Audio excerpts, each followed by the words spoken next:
Welcome to another episode of Out of Bounds. I am your host, James Skrmetta, of course, but you already knew that if you're tuning in this late. We're 36 episodes in, people.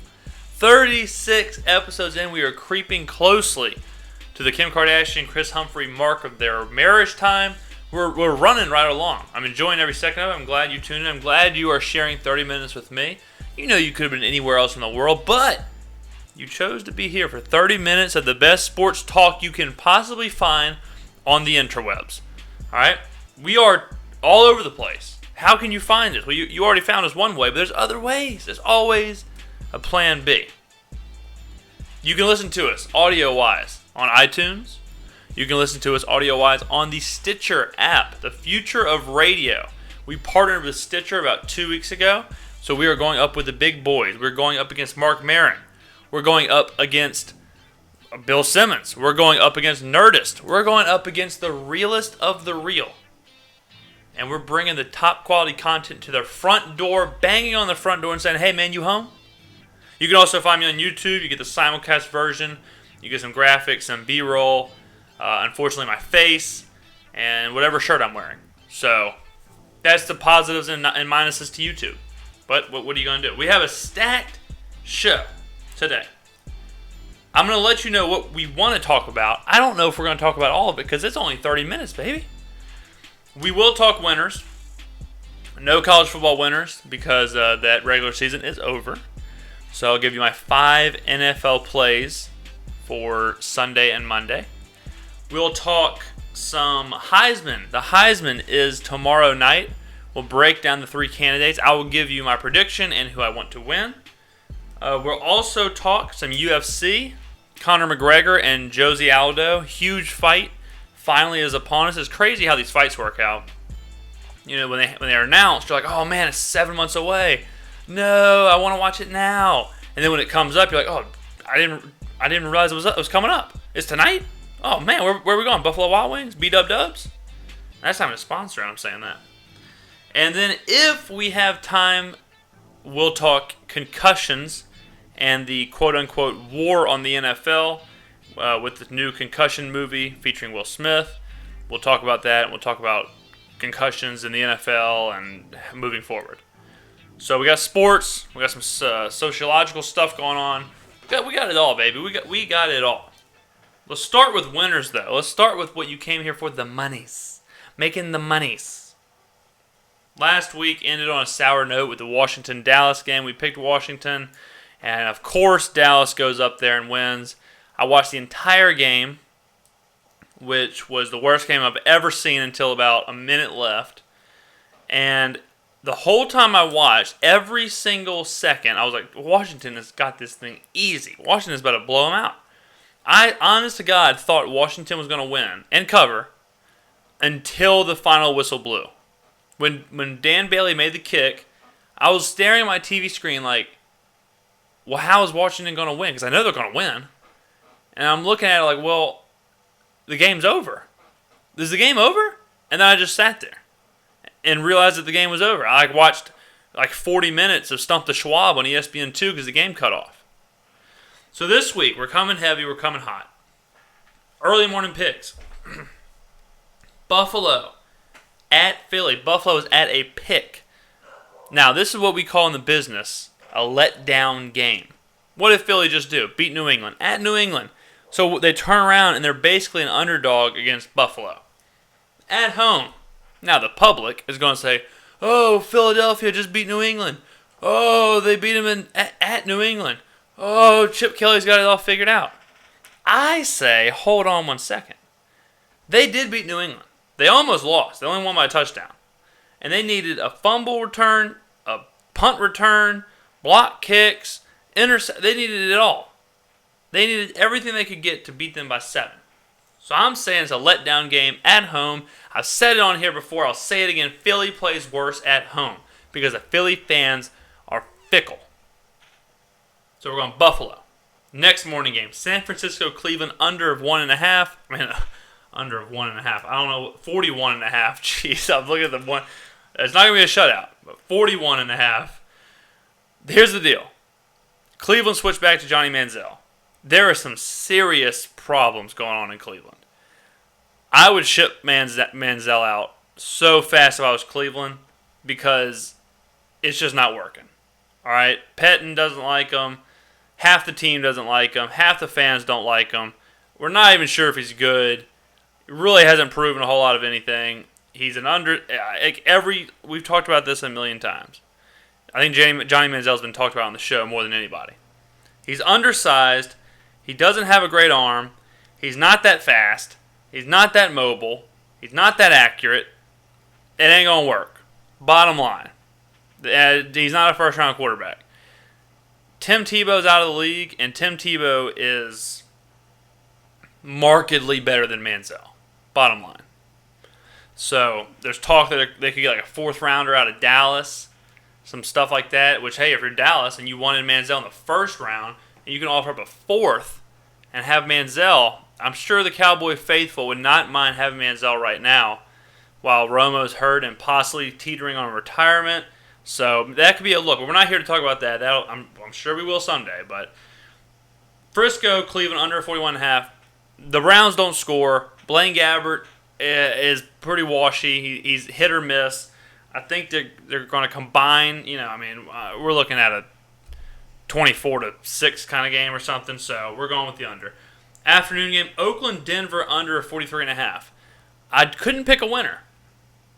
I don't have a read on Brock Osweiler yet. I know they run the football well, and I know Oakland wants to throw it. They want to throw it with Amari Cooper. They want to throw it with Derek Carr. But I know Denver has very talented players in the secondary. Keep Talib, Chris Harris, people like that. And they have a great pass rush. So I think they could contain Derek Carr. The Raiders haven't been playing that well. I think you could see Oakland struggle. I don't know if Denver will cover. I believe it's at 7 last time I saw it. It might be a little higher now. I'm sure it'll move at game time. So I don't know if they'll cover, but I think it could be close, something like maybe 21-17, somewhere in there. So we're going under of 43.5. But I'm not confident at all. Next is New England minus 3.5. This is Sunday night. New England minus 3.5 against Houston. I have by the point on here because we don't like to leave that hanging out there. I don't know if you're going to need it. I mean, New England, they're still New England. This is a team last week who was favored big time against Philadelphia. Philadelphia is better than Houston. Philly got everything that they could possibly get to beat New England. Punts and kicks and fumbles, and they almost lost. Houston's terrible. The teams like Houston is what Belichick picks apart.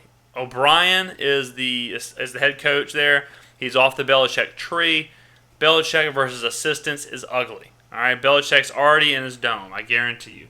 So we're going New England minus 3.5. Next, Monday night, New York Giants at the Miami Dolphins. This is a real toss-up because I don't like that New York has to travel to Miami, play in Miami, but they have to win. Coughlin's job's on the line. Eli's job, it's not on the line, but they have to win. And if they win, they could be in first place in the NFC East. And the NFC East is a joke. So they can't lose. Bottom line, they can't lose. And you know how I am. I bet on the quarterback. I bet on coaches. So, Tom Coughlin and Eli will take that. I don't think Tannehill's... The problem with New York is they can't stop the pass. But Tannehill can't really throw. Tannehill isn't that great of a passer. That was all the thing that struck me with Tannehill, is that he can't throw a deep ball. He can't stretch the field out, even though he has a great arm. It's like a paradox. So we're going with New York minus 1. That is the winners. That is the winners, boys. Unfortunately, no MLS minute because the MLS season is over. So this show will go in a little bit of a different direction. I thought about replacing the MLS minute with the New Orleans Saints minute or New Orleans Pelican minute, but they both are god awful. I also wanted to talk about that with the Saints. We'll get to that after the Heisman thing. I heard some chatter of people saying that they should play Garrett Grayson, which LOL, that's as funny as it gets. Here we go. Heisman, 7 p.m. Eastern Saturday. This is one of those years where when I was going through the show and prepping for the show, I was writing down the stats, and I was looking at the 3 players, and I was looking at their seasons, and I was looking at it, and I honestly could not figure out who's going to win the Heisman. Because I'm staring at it, and I'm like, well, he should probably win. And then I look at the next one, I'm like, well, he has quite the argument. And then I see the next one, I'm like, well, I could see voting for him. So here's the three. They only invited 3 people. Derrick Henry, running back, Alabama, who had 1,986 rushing yards for 23 rushing touchdowns. Did nothing in the receiving game. That's his stats for the year. 1986 and 23. And over the last 7 games of the season, he averaged 188 yards a game. It's insane. And in the SEC championship game and the Iron Bowl, he carried the ball more than 40 times in both games. Then, we have Christian McCaffrey, the Stanford running back / receiver / punt returner / kick returner. He does it all. He broke Barry Sanders' all-time single-season all-purpose yard record. McCaffrey ended the season with 3,496 all-purpose yards. That includes 1,847 rushing yards with 8 touchdowns and 540 receiving yards with 4 touchdowns. He also had a punt return touchdown. So he had 13 total touchdowns, 3,500 all-purpose yards, breaking Barry Sanders' record. Then we have Deshaun Watson, quarterback, Clemson, who had 3,500 passing yards with 30 touchdowns, 11 interceptions, 887 rushing yards with 11 touchdowns. So he had 41 total touchdowns and about 4,400 total yards. This is like the hardest thing. I'm looking at these because number 1 team in the nation is Clemson. Bama and Clemson are in the playoffs. Stanford's not, but they're in a BCS bowl. So all the teams are high quality teams. You don't have a guy in there from an unranked team. You don't have a guy in there from the 18th team in the country. You have all BCS quality teams. All the players check they're on a winning team mark. Then you have the quarterback who has the easiest chance to win a Heisman. Quarterbacks generally win the Heisman. And you're looking at the quarterback, Deshaun Watson, and he has incredible numbers. Like 3,500 passing yards is strong. 30 touchdowns, 11 interceptions is strong. And then you tack on 887 rushing yards and 11 touchdowns. 11 rushing touchdowns. He had more rushing touchdowns than McCaffrey. He almost had more rushing touchdowns than McCaffrey had receiving, rushing, everything. McCaffrey had 13 touchdowns. Deshaun Watson rushed for 11 touchdowns. So you're looking at Watson, and you're like, I mean, that's some incredible numbers. And he's projected to get 3rd on the Heisman. Then you look at Derrick Henry, and you're like, well, all he was a running back, right? All he had was 1,986 rushing yards, 23 touchdowns. Almost 2,000 yards for the benefit of the conversation, 2,000-yard rusher. Led the SEC, did it in the hardest conference, did it against hard opponents, ran the ball 40, 50 times a game. But he doesn't have the dynamic kind of, you look at McCaffrey, you look at Watson, you have these dynamic guys. You're like, well, and then Henry's just a running back. He's just a straight-ahead runner. But if you look at like Mark Ingram, and you look at those people, and you look at SEC running backs who have won the Heisman, and Henry's numbers are way better. 23 touchdowns, 2,000 yards. You heard what I said. He averaged 188 rushing yards a game for 7 games. They don't play that many. They don't play that many games. And this dude in a 7-game stretch, 188 yards. Insane. He carried the team. And then McCaffrey, his numbers, his touchdowns is what hurts him. Because if you're looking at it, you're like, well, he almost had 2,000 yards rushing too. And then he had 540 receiving yards, which Henry barely has any receiving yards. And then the special teams, if you watch any Stanford, you know that they run strictly through McCaffrey. Their offense is Christian McCaffrey. And he honestly is incredible. If you've never seen Stanford play, watch their bowl game. Watch Christian McCaffrey. He's unbelievable. I watched him in the Pac-12 championship game. First time I watched like a full Stanford game, besides when they played Notre Dame. He was unbelievable. He had like 460 all-purpose yards. He was everywhere. I talked about it on the show. He looked exactly like when you create a player in Madden or NCAA and you just feed him the ball. Like he was the running back, and he lined up in the shotgun. He took handoffs from the shotgun from quarterbacks under center. He was motioning. He caught passes out of the backfield. He caught passes lining up as a wide receiver. Then they'd punt. He's out there returning punts. Then they kick off. He's out there returning kickoffs. Like he did everything. But his touchdowns is what kills me. If he had, let's say he had 15 rushing touchdowns, and all of a sudden this turns into 3,500 all-purpose yards with 15 rushing touchdowns and 4 receiving touchdowns, all of a sudden it's like, all right, we'll give him the Heisman. You know? But 8 rushing touchdowns, 4 receiving touchdowns, I don't know if I can justify handing him the Heisman with 12 or 13 all-purpose touchdowns. The yards are incredible. He's the most dynamic. If you want to argue of who's the most important for their team, all 3 of them. You know, that's another thing. A lot of the times, you like when Manziel won. It's like, well, you take Manziel off the team. What are they? They're nothing. Manziel is everything, and that's how all 3 of these players are. Bama without Henry, they're not in the playoffs. I guarantee you that.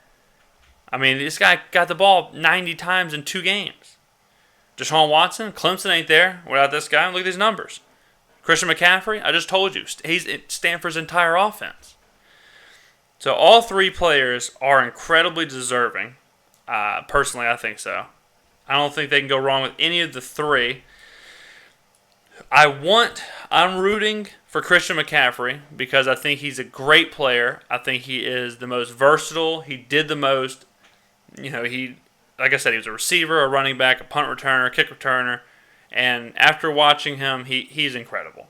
And the all-purpose record and beating Barry Sanders and all that stuff, I would vote for McCaffrey. I'm rooting for McCaffrey. But I think Derrick Henry's going to win the Heisman. Because the 23 touchdowns, the 2,000 yards, doing it in the SEC, all that stuff, I think, goes to Derrick Henry. And, you know, he might be the boring pick.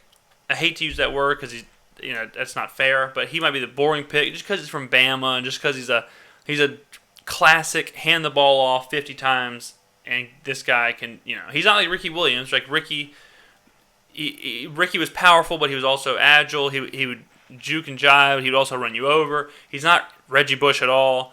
He's not he's kind of like Mark Ingram, but Ingram also got involved in the passing game, and the team, Bama was just a better team. I don't think Ingram should have won anyways. Y'all know how I feel about that. But heart is saying McCaffrey. Brain is saying Derrick Henry. So we're going to say Derrick Henry is going to win the Heisman, even though I'm rooting, and if I had a vote, I would vote for Christian McCaffrey. So that is the Heisman preview, as you would say. And it's nuts that how deep into the season do you think people were saying, yeah, Leonard Fournette is locked up for the Heisman? Leonard Fournette, at one point, people were saying, don't play the rest of the season. Hand him the Heisman. And that was deep. That was probably 6 games in, halfway through the season probably. They were saying, yep, there's no one else in the nation that can even touch him. Maybe Seth Russell, and then Russell broke his neck. I mean, when Seth Russell broke his neck, which was 3 games ago, something like that, 3 weeks ago, maybe a month ago, Fournette was a runaway Heisman. And then he kind of slid, and Henry was averaging 200 yards a game. But it's nuts that Leonard Fournette had that kind of a season and had that much hype at the beginning of the year. And people were talking about this guy not even come back for next year. He was so good, he was supposed to sit out and just go straight to the pros, be the first overall pick. People were talking about tanking for Fournette. He's not even at the Heisman ceremony. They didn't even invite him to New York. How nuts is that? Not only do they not invite him, but the winner probably will be another SEC running back. He wasn't even the best running back in his conference. And people were talking about him being the next Walter Payton. It was crazy how Leonard Fournette's season went. It really was. I mean, it was. I said that whenever he kind of started to slow up, and LSU started to slow up, I said, if this guy's got a chance, he cannot have 100, 150-yard games. He has to keep having these 200-yard games. He has to keep embarrassing people, Because if your team's losing like that, and you turn in a 1,700-yard season, sorry, bro, hit the bricks. That's not how it works. If your team's losing like LSU lost, Leonard Fournette has to be like 2,100 rushing yards. He has to do something insane. And I saw it. And I said Seth Russell was going to win the Heisman. And then Russell broke his neck. He probably would. Russell's numbers would be outrageous if he would have played, 5 more games or whatever it was. So, I never saw Derrick Henry doing it. Of course, when you have 7 games of averaging 200 yards a game, things will happen. And Deshaun Watson came on nicely. His numbers are incredible. They are the number 1 team in the nation, and he's a huge part of it.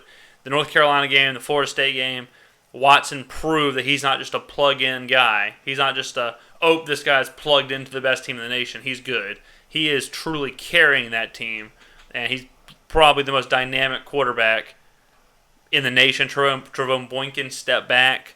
I thought he was going to win the Heisman this year. I thought his numbers were going to be outlandish, and TCU was a huge disappointment.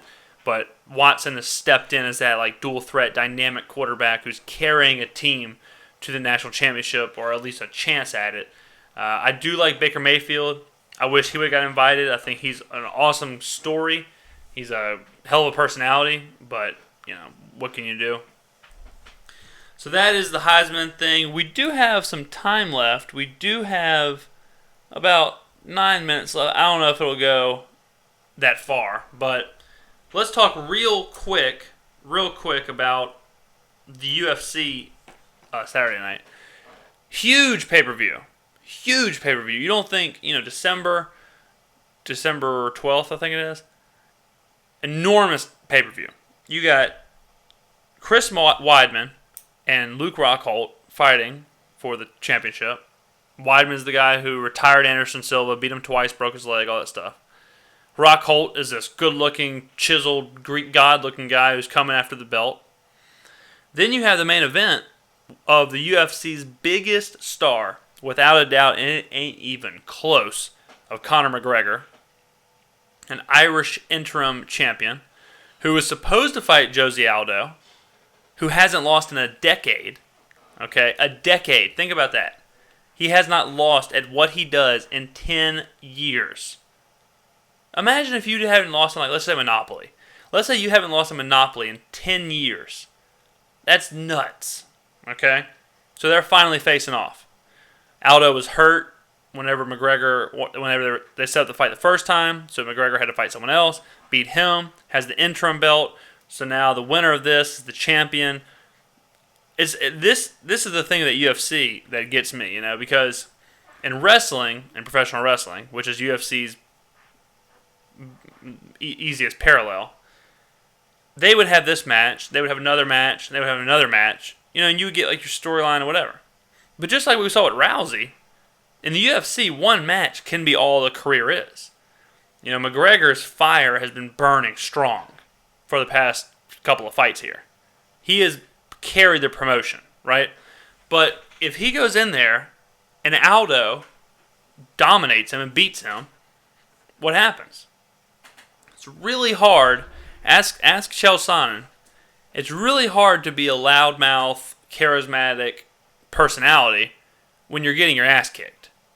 Chael Sonnen, if he would have beat Anderson Silva, he probably would have been the biggest person in the UFC. He was the highest paid UFC fighter when he wasn't even winning, because of his personality, because of his talking, and because of his promos, and because he could sell fights. That's part of being a UFC fighter now. It used to be, I'm going to get in the cage, I'm going to fight this guy. Winner gets the money. Now it's, y'all both get a cut of the pay-per-views, so whoever can sell the fight is going to get more money. It's Floyd Mayweather syndrome. Mayweather sells the fights, so he gets the money. And the people that fight him, these no-name guys you never heard of, they go get beat up and lose in decision, they get a lot of money because Mayweather's selling that fight. And McGregor can do it. I think if Dana White had his choice, I think McGregor would win. McGregor is a global superstar.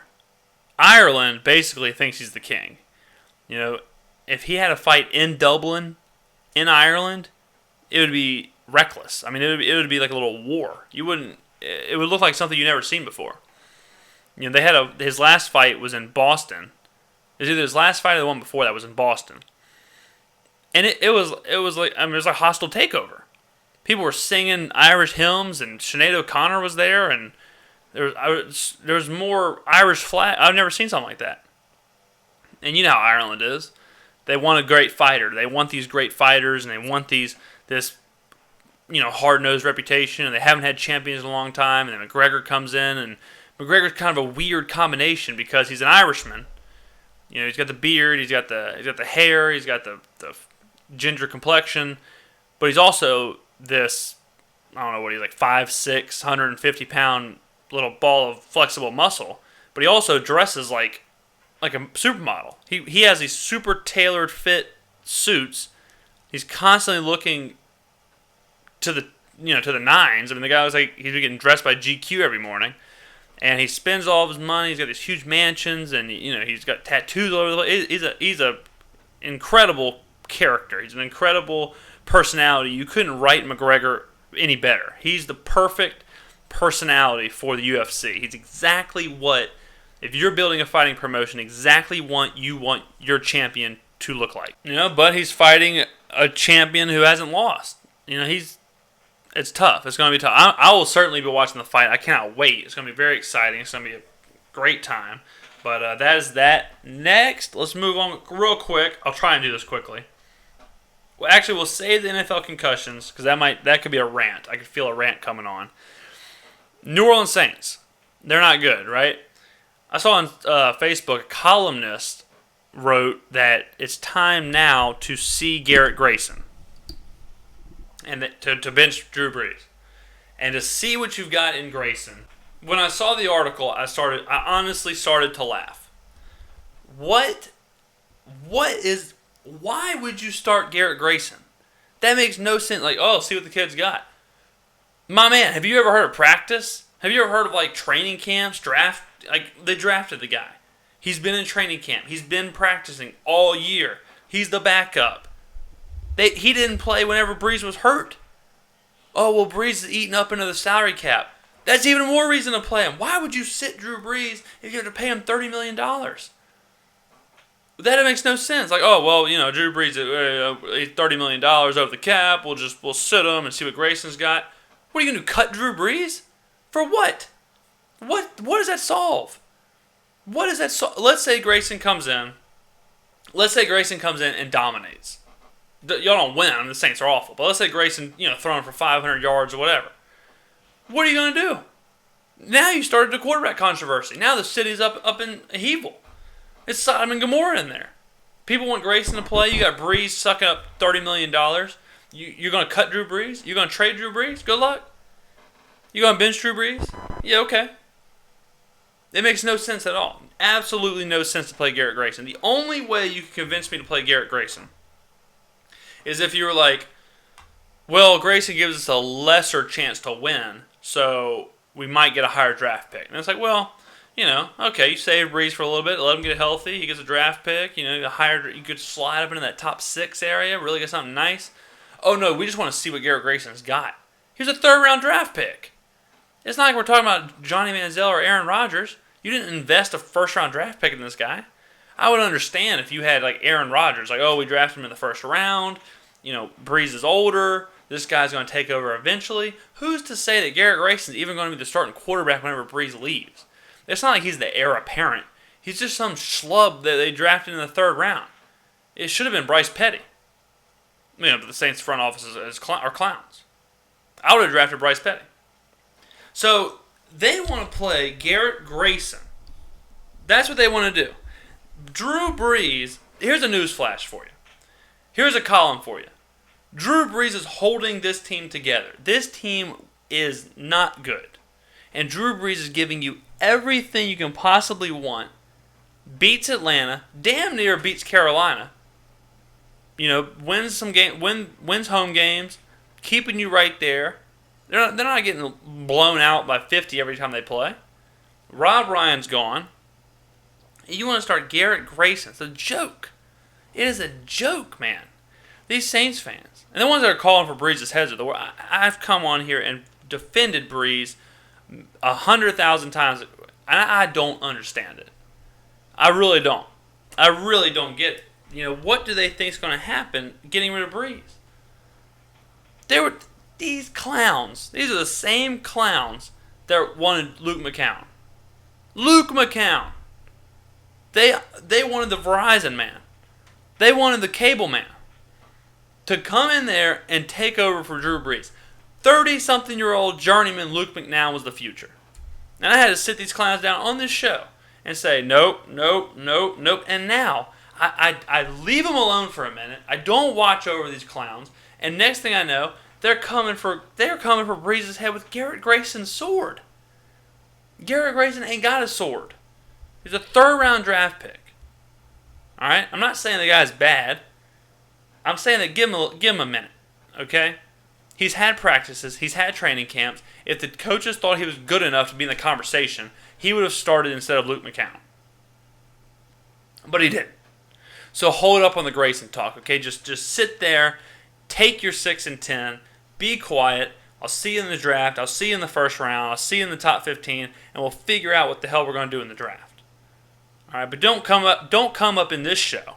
Don't come up in this show and tell me Garrett Grayson's the future. It's a joke. You should be embarrassed if you're one of those people.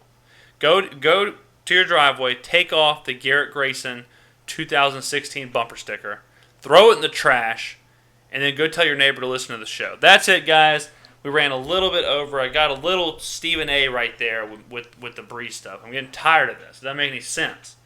People are crazy down there. They're drinking too many hand grenades in New Orleans.